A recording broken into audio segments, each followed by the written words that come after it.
us a little bit about yourself and the department and what you teach?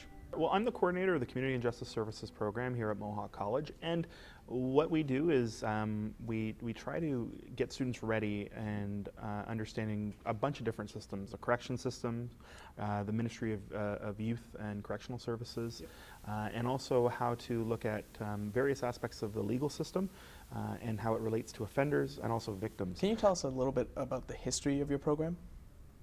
The program actually across the Ontario college system was a corrections program, and over the last decade and a half, 2 decades, you've seen a switch from corrections being the sole focus to community justice being a broader focus. And that's actually in tandem with not just correction rates, but other things we utilize in the justice system, like restorative justice, different probation, parole, and other sanctions that might not necessarily be corrections only, but looking at ways that we reintegrate folks back into communities. With the emergence of new technology, how has it changed the landscape of your program? Sure. Well, so we offer and utilize the eLearn system. We also utilize online videos, but we actually have a lot of great technology within our department. So we have a tactical house, we have a defensive tactics room, we have augmented reality systems. We have a residential house that is built for scenarios. We have a scenario-based room as well.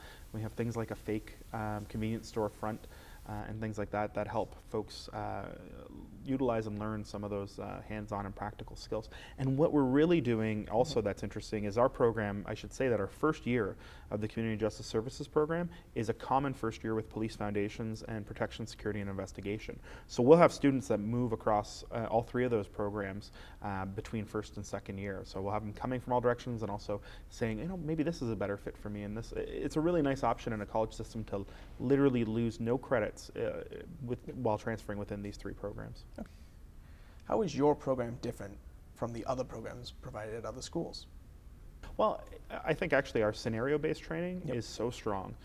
Whether it's from the mental health side, we actually are a justice services department, a justice studies department that actually has a lot of mental health trained folks. Okay. So we have people who are trained in mental health first aid. We have 2 staff with masters in social work, myself included.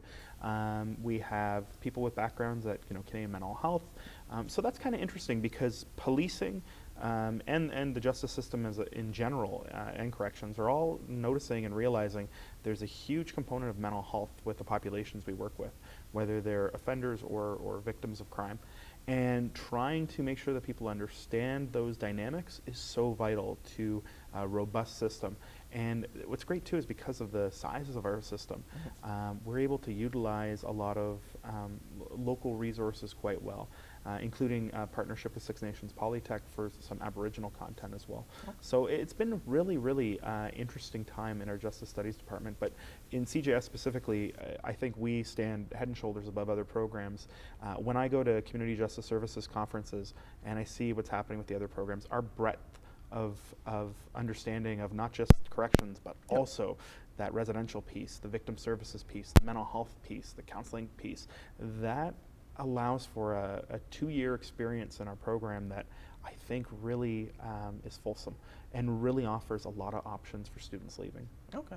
And on the subject of students leaving, what kind of employment opportunities do the students of the Community and Justice Services program find? Well, right now, actually, we're going through a pretty big boon of corrections. Corrections has had a hiring freeze for several years, and they're going through a really big hiring push.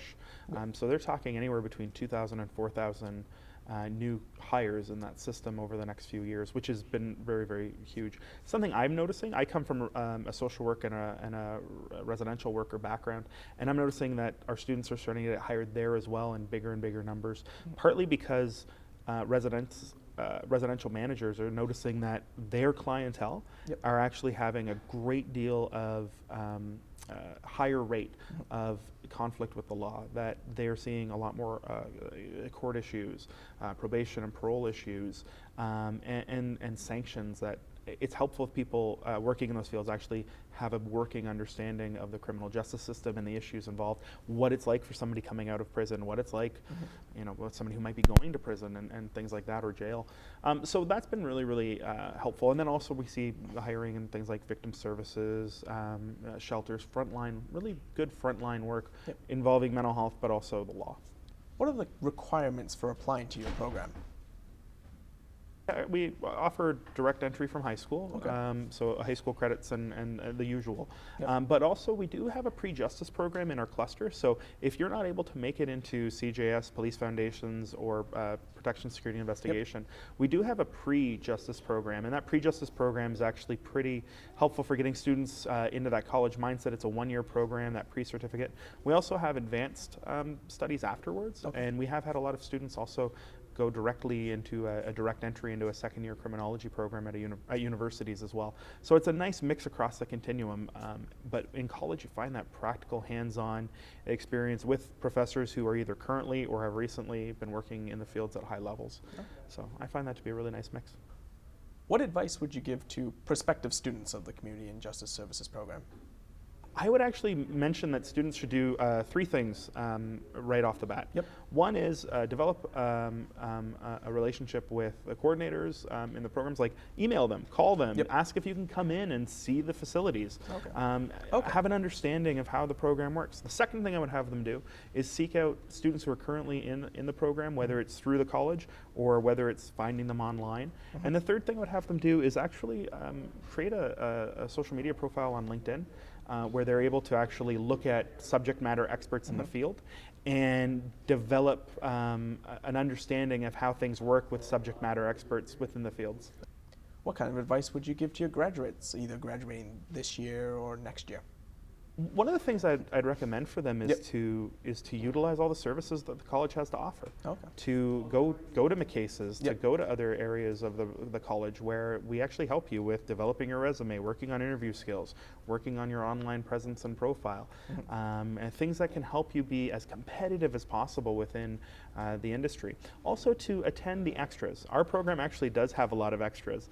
We have extras in terms of guest speakers that come in for free, hundreds of people lining up to see these speakers that would normally cost people, a substantial amount of money to be involved with and utilized and be able to see. And what we're able to do is have that here centrally in a region that covers a really broad 2-hour radius, let's say. And when we utilize those speakers, the people need to attend. Having them attend, getting those extras out of the programs, there's so many extras available in a college system, utilize those extras. And students who don't, they're at a competitive disadvantage. Where do you see this program in 5 years' time? I actually think that there's room for an advanced program in corrections and residential work. I think that our advanced police studies program and our advanced protection, security, and investigation security management program have been really successful.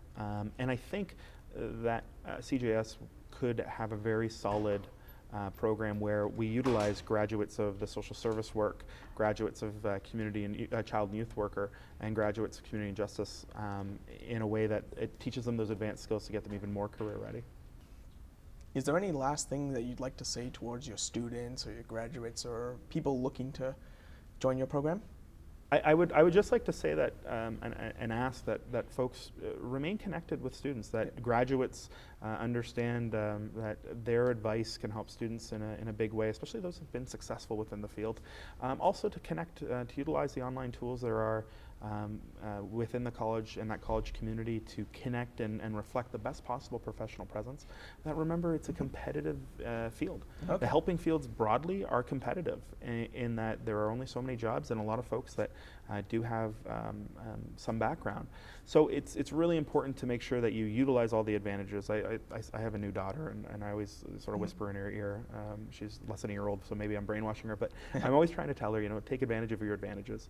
And I think that if you are in a college system, there are a lot of advantages, whether you're graduating into the field or going into another form of post-secondary education, but take advantages of the advantages that this college specifically has to offer.